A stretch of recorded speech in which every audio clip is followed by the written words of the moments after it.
Hello and welcome to another episode of Meta Game Weekly. Today we will be having a match versus a Terran player. Of course his name is something I can't pronounce, but it's a high muscle player and I thought this replay could be really good for you guys. It's basically the safest opening into a Immortal push, which is the strongest build I know currently. So in this build, we want to open up with a fast expansion and then go to a really strong Immortal push. And as you can see, 9 pylon always. We start with a 9 pylon, go for a 13 gate, and then we take a 15 gas, 16 pylon, 18 7x core, and a 20 nexus. Of course, we're gonna make the building placement a bit differently. The reason I built my pylon right beside my nexus is because if he's gonna 2x, that happens sometimes, even on 4-player maps. If he's gonna 2x and I'm gonna wait for my nexus cannon as usual, then I don't want any kind of bunkers in this edge to shoot on my buildings. I want all the buildings closed so when I activate the nexus cannon, then the nexus cannon is actually gonna cover all the area, so he can't have a bunker shooting at it all the time.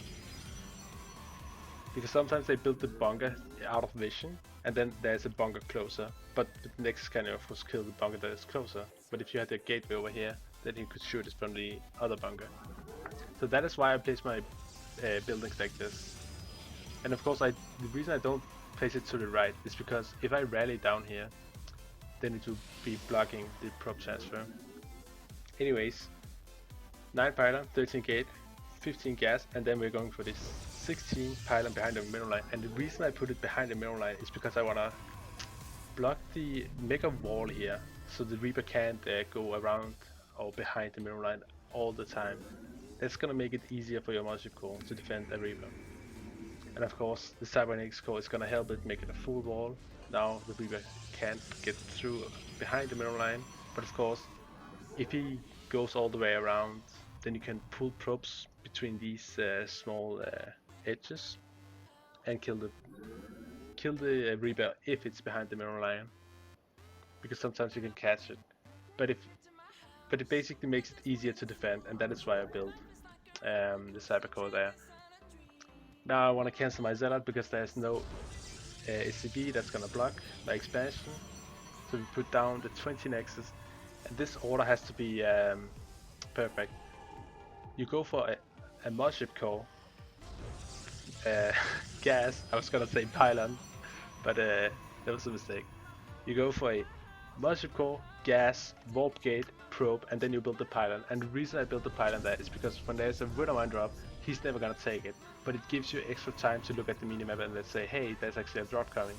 Instead, if you saw it from this gas vision, you can see you could be boosting in, but you can't boost in from that location, because the boost only lasts 8 seconds.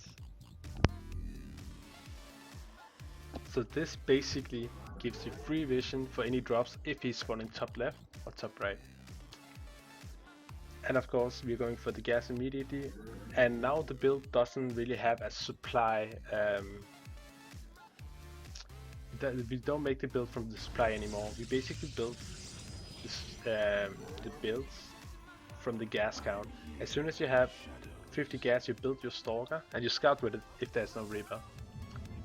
And as soon as you have 100 gas, you make your Robo. As soon as you have 100 gas more, you build a Sentry. So this is how it has to go. As soon as you have your gas count, you're gonna make a Stalker, Robo, and Sentry. At this, you're of course gonna make probes immediately. Found SCV, scouting SCV. You're gonna make probes as soon as the Nexus is finished, but you wanna cut probes at 6. And then, of course, there's 5 in the middle line, 1 building, so this is the 6th one. You're gonna make 2 more gateways, and the reason you don't go 4 gateways is because with 3 gateways you can get the Immortal production going and some probe production going too. But if you had 4, then as you can see we don't even have 150 minerals. We will be cutting a lot of production. So with this build, you save your chrono. When you build the Robo, you're gonna save the chrono for your Immortals, because as you can see it takes 55 seconds to build the Immortal. It reduces 10 seconds for every 30 seconds to build a Immortal with a chrono boost, and this is why we're gonna continuously chrono boost it. And you want to be pushing as soon as possible, as you can see, there's no Reaper, Marine, or any kind of units in front of our base, so we're just pushing immediately. Just remember that you don't want to engage before you got your 2 Immortals, because with 1 Immortal, this bunker is gonna survive a long time. As you can see, a bunker gives +1 range to Marines, which means it's gonna give them 6 range, and then they can shoot Immortals, which also have 6 range. But it has 400 HP, which will make it survive 8 Immortal shots. And that is why you wait for 2, because then it only survives 4. Sometimes they can't pull SCVs in time, and that is why you wait for the second one. You still chrono boost the Immortal from here, because those are basically your core units to bust the bunker and the tanks, if there's gonna be tanks. So when you engage here, just remember, you don't want any Stalkers, because a Stalker's DPS is less than a Zealot's, and for every second Stalker, you can warp in 2 Zealots and 1 Sentry. So Sentries and Zealots are way stronger than Stalkers, but of course Stalkers have 6 range and a lot of movement speed, while a Sentry and a Zealot have low movement speed but more damage. So when you engage this, Zealot, Sentry, and maybe Stalkers if there's some kind of air units, but as you can see, Zealots tanking, they're doing their job, they're dealing the damage too, and Immortals deal 50 damage to armor, so you want to be focusing Marauders and tanks, and of course the bunker first. And that is basically how you have to engage an army.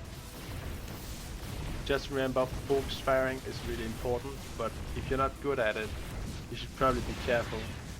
Though you learn by doing it, so you should always try to do it and try to improve.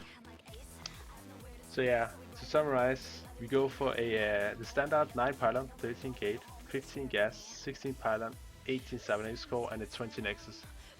And we build the Stalker as soon as we have the mothership before the Stalker, of course, with 100 gas, Stalker as soon as you have 50 gas, Robo as soon as you have 100 gas. You build 6 probes, 2 more gateways, and then you just chrono boost Immortals. You can of course make probes behind this if you feel like you're floating. As you can see, we are kind of floating because we were focused on this match. Anyways, thanks for watching, guys. Make sure to leave a comment in the comment section below, and make sure to subscribe for more awesome Starcraft 2 content.